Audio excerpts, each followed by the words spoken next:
The volume of crazy programs is astronomical. When you look at how many transgender operas, musicals, plays, job fairs they were doing, how many drag shows they were doing, how, not one comic book, multiple issues of comic books. And we can get into these, DEI flash mob in Kyrgyzstan, diversity roadshow in India, diversity and inclusion in Luxembourg, in Spain, in New Zealand, in Canada, in Malaysia, teaching trans and intersex leaders in India. The volume of these things, and some of them are very large numbers, from hundreds of thousands to millions of dollars. Some of them are $10,000 and $20,000. It is amazing. But I want to ask you a few questions on these. So here was one.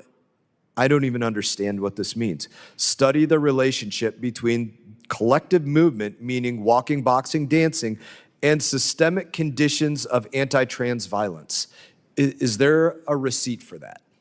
So I actually came prepared to this hearing with certain details on all of these grants, but to the extent there are additional internal records, we'd be happy to work with the committee to provide them, and I'm happy to supplement the record with a list of USA spending, records and other things. It's literally very helpful, because as you witnessed yourself, we will have members literally say, nah, Republicans just made that up. That didn't exist.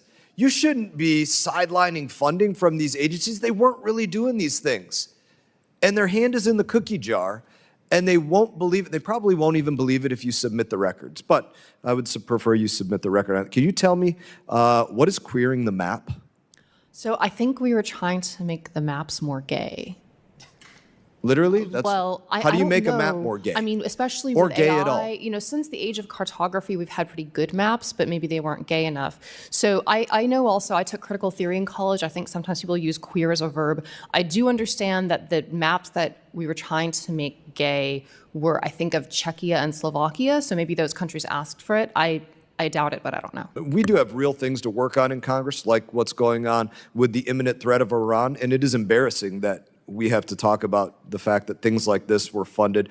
Non-binary and trans francophones, linguistic attitudes and ideologies towards inclusive French in Montreal, Canada, these things. I'm going to give you a list. My time has expired. I'm going to give you a list of these. And any of these that you can provide me the receipt for, the Facebook link to where they wanted to take photos of how they were doing a DEIA flash mob in Kyrgyzstan, whatever documentation they have of all of these things, we would love to see that, and would absolutely love to know the individuals specifically that were busy writing these grants.